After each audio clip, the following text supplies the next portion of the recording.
Assalamualaikum warahmatullahi wabarakatuh. Perkenalkan, saya Sania Nanda. Saya dari kelas 7A. Kesempatan kali ini saya dengan Ustadz Fikri. Silakan Gus, perkenalkan dirinya. Bismillahirrahmanirrahim. Alhamdulillah. Nama saya Fikri Ahmad Fikri Abdullah, biasa dipanggil Fikri.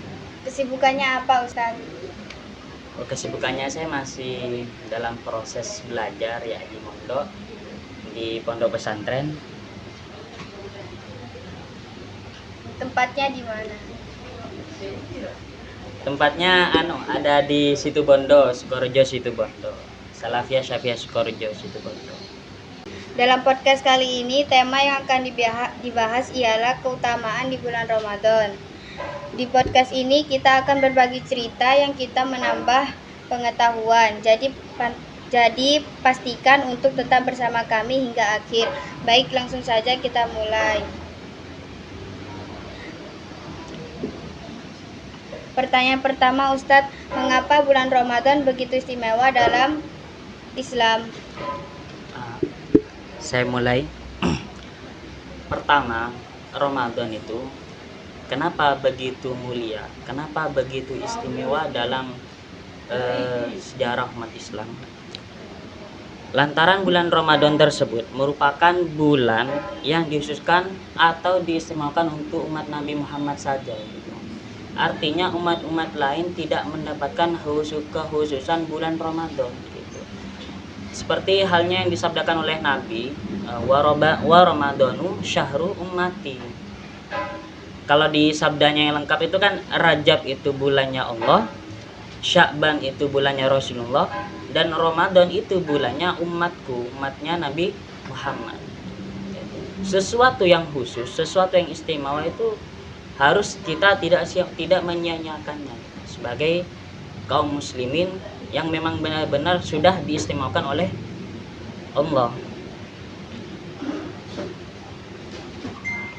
Karena itu di bulan Ramadan ini menjadi ajang untuk kita semua meningkatkan kualitas dan kuantitas iman takwa kita kepadanya, sebagai dalam firman-Nya itu, sebagaimana dalam firman-Nya, lan lakum tattaqun, ya ayyuhalladzina amanu kutiba alaikumussyam kama kutiba alal ladzina min qablikum la'allakum tattaqun. Ya, meskipun memang puasa tersebut bukan hanya terjadi pada umat ini saja, tetapi juga terjadi atau dilakukan oleh umat-umat sebelum kita. Umat-umat sebelum para nabi, sebelum umat Nabi Muhammad itu sudah melakukan puasa. Tetapi untuk kita dikhususkan puasa Ramadan. Kenapa begitu istimewa? Karena ya Ramadan tersebut merupakan bulan yang memang khusus bagi kita. Itu intinya. Pertanyaan kedua, Ustadz, apa saja keutamaan puasa Ramadan? Kalau kita klarifikasi dulu pertanyaannya, lebih tepatnya pertanyaan tersebut diarahkan kepada keistimewaan puasa pada umumnya. Artinya bukan hanya pada puasa Ramadan saja. Karena memang pada dasarnya puasa-puasa meskipun bukan puasa Ramadan juga mengandung nilai-nilai yang begitu istimewa. Seperti halnya sabda Nabi dalam hadis qudsinya beliau, wa ana ajazibih. Allah berfirman lewat Nabi, sesungguhnya aku, gak usah sesungguhnya sih ya, aku adalah yang membalas puasanya. Itu kata Allah. Orang yang membalas, orang yang berpuasa, itu pahalanya akan dibalas langsung oleh Allah. Itu pada umumnya pahala puasa seperti itu. Dan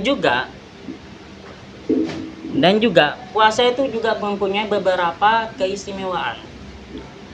Antara lain, puasa tersebut merupakan ibadah yang tersembunyi. Artinya kita itu aman dari riya.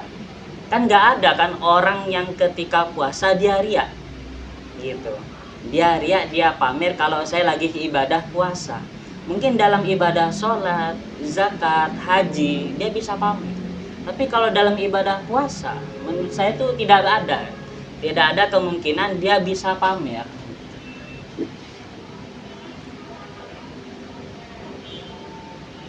Mungkin itu saja gitu. Pertanyaan ketiga, Ustadz, bagaimana keutamaan sholat tarawih di bulan Ramadan? Perlu diketahui keutamaan tarawih di bulan Ramadan itu ada banyak sekali, dan biasanya ditemukan di kitab-kitab seperti kitab Durratun Nasihin. Di kitab tersebut itu dijelaskan banyak sekali keutamaan mengenai tarawih. Mengenai tarawih dari malam pertama sampai malam 30. Seperti contoh, yakhrujul mu'minu min dzambihi fi awwali lailatin kayaumin waladathu ummuhu. Mukmin yang mengerjakan sholat tarawih pada awal malam bulan Ramadan seperti halnya dia baru dilahirkan. Meski banyak hadis atau teks tersebut di Durratun Nasihin itu masih banyak yang ragu akan kevalidatannya, yang masih banyak yang ragu atas kesohihannya. Tetapi dari hadis ini, dari teks ini bisa mendorong kita, bisa memotivasi kita sebagai umat muslim untuk rajin atau istiqomah mengerjakan sholat tarawih. Sudah. Pertanyaan keempat, bagaimana keutamaan sedekah di bulan Ramadan? Pada dasarnya ya, keutamaan sedekah dan keutamaan Ramadan itu mempunyai nilai keutamaan yang sendiri. Artinya bersifat individual, sendiri-sendiri. Artinya keutamaan sedekah ya keutamaan sedekah, keutamaan Ramadan gitu. Keutamaan Ramadan tersebut seperti halnya yang di hadis, was-shadaqatu tudfi'ul khati'ata kama yutfi'ul ma'u an-nar. Sedekah bisa memadamkan kesalahan, bisa memadamkan dosa sebagaimana air yang memadamkan api. Begitu pula dengan Ramadan yang memiliki nilai keutamaan sebagai bulan yang mulia, bulan yang penuh rahmat. Maka sepatutnya bukan hanya sedekah saja yang menjadi amalan kaum muslimin, tetapi juga menjadi amalan kaum muslimin ketika bulan Ramadan itu seperti ngaji, seperti khataman Al-Quran itu.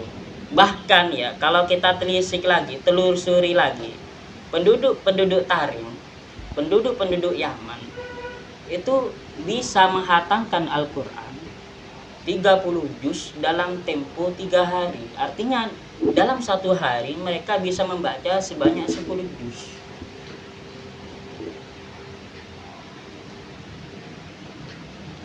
Hal ini mungkin bisa menjadi motivasi untuk seluruh kaum muslimin terutama di Indonesia dan terutamanya kita sebagai kaum yang masih muda. Pertanyaan kelima, mengapa Lailatul Qadar begitu istimewa?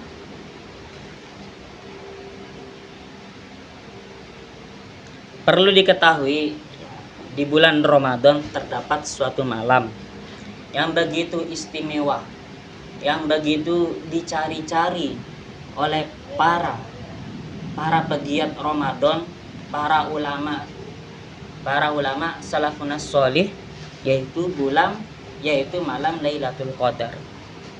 Malam tersebut biasanya terjadi pada malam-malam tanggal yang ganjil dalam 10 malam terakhir bulan Ramadan. Bisa jadi tanggal 21, bisa jadi tanggal 23 atau malam-malam yang lain. Istimewanya tersebut, pada malam itu Allah membukakan pintu ampunan seluas-luasnya dan pintu rahmatnya. Dan malam itu pula menjadi malam yang surprise atau malam bonus yang lebih baik, lebih utama dari 1000 bulan seperti yang Allah firmankan dalam surah Al-Qadar, khairum min alfi syahri. Kalau kita hitung dan teliti, Alfi syahrin ini 1000 bulan itu sama dengan 83 tahun, 83, sekian tahun. Maka ketika kita bisa mendapati malam Lailatul Qadar, berarti kita punya cadangan, punya tabungan amal yang benar-benar lebih baik dari umur kita yang bisa sampai 83 tahun.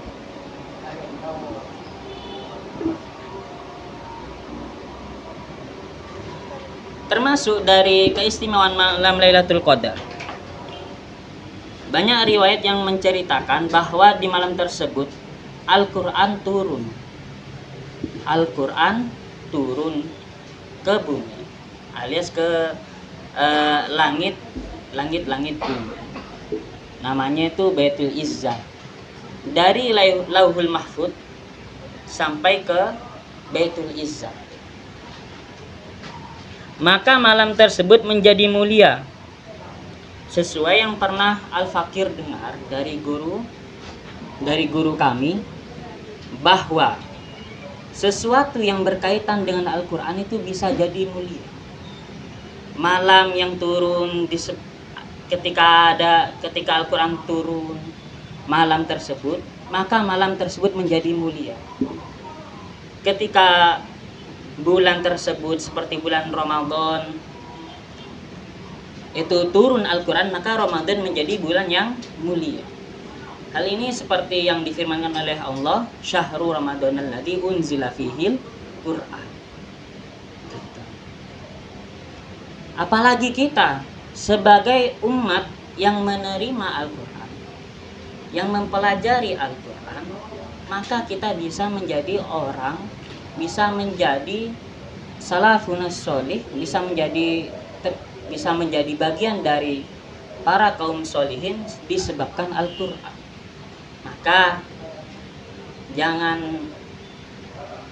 Maka jangan heran kalau ada orang yang mulia disebabkan Al-Quran. Bahkan juga Nabi Muhammad yang menjadi tuannya para nabi, seluruh nabi, itu disebabkan Al-Quran.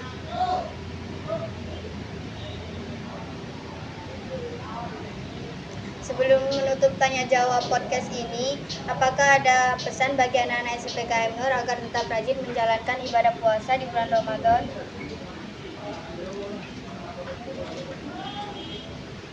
Untuk para adik-adik siswa KM Nur, pesan-pesan saya ketika kita menjalani puasa, jangan sampai puasa tersebut dirusak.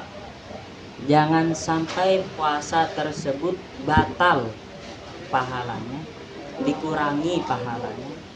Karena banyak dari sabda Nabi, kam min shaimin laisa lahu illal min siyamihi illal ju' wal 'atash.